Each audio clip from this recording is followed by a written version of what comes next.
By the time you're 11, you've become a skilled airbender. You can create powerful wind blasts, form protective air shields, use your glider to fly for hours, and you've mastered the air scooter. You're incredibly mobile and agile, able to evade almost any attack. But you're also becoming aware of the troubling developments in the outside world. The Fire Nation, under Fire Lord Sozin, has been becoming increasingly militaristic and expansionist. They've been talking about sharing Fire Nation prosperity with the world, which sounds a lot like imperialism. Fire Nation ships are appearing more frequently near Air Nomad territories. This has never happened before. The Elder Monks assure you this is nothing to worry about. They insist that no one would attack Air Nomads. You're peaceful, you pose no military threat, and you're respected as spiritual leaders. Attacking Air Nomads would turn the entire world against the aggressor. There's no strategic reason to harm you. Alright guys, here's the plan. The next avatar is going to be an Air Nomad, so what if we just kill them all? Then there's not going to be any left for the cycle to continue. So that means, boom, no more avatar, ever. All the Air Nomads? Jeez, how would we pull that off?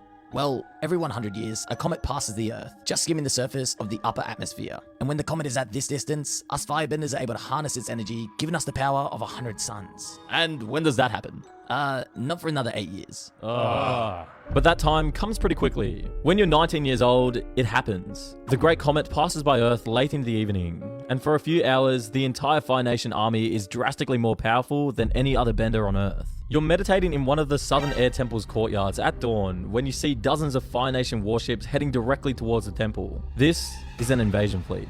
The attack is overwhelming and clearly planned. Fire Nation ships position themselves around the mountain peaks, and firebenders launch massive streams of fire at the temple structures. Buildings that have stood for thousands of years burst into flames. The flames are somehow melting through stone. This isn't normal fire.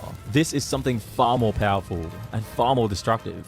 But they're not just attacking the Southern Air Temple. They're hitting all 4 air temples simultaneously with the intention of killing every single airbender. This is coordinated genocide. Hey, has anyone seen Aang?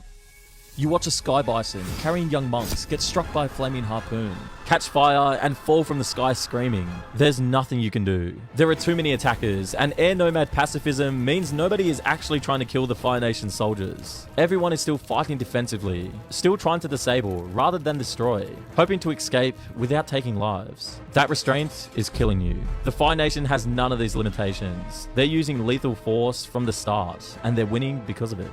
You fight alongside the others, using every technique you've learned. Air sprouts to lift people out of burning courtyards, shields to deflect blasts, dust to carry smoke away from trapped halls. You see monks you've trained with, boys you'd meditated beside, swallowed by fire. You saw a sky bison plummet, their fur burning mid-flight. You felt the heat of a world ending. You watch as the stable that holds your bison explode into flames while he's still inside, and you think about everything the monks taught you. Never kill. All life is sacred. There's always a peaceful solution. But there's no peaceful solution here. These soldiers came to exterminate your entire culture and won't stop until you're dead. But just for a moment, you consider it. You could create a vacuum, suffocate them all. You could blast them off this cliff. You have the power to kill them. You've always had that power. You were just never allowed to use it. Maybe if Air Nomads had been willing to fight, willing to kill when necessary, this wouldn't be happening. But you can't do it. Even now, even as they're killing you, you can't break your vows. You can't become what they are. A fire blast catches you in the chest. The pain is incredible. Your robes ignite, your skin burns. You stumble backwards towards the cliff edge. Another blast hits you, then another. You're falling, burning, and as you drop off the cliff into the mist below, you realize that that's what it means to be an airbender. You're born into a culture of peace, spirituality, and freedom. Raised in isolated temples to believe that pacifism and detachment will keep you safe. You're taught that violence is never the answer, that all life is sacred, that there's always a peaceful solution. And maybe in a better world, that philosophy would work.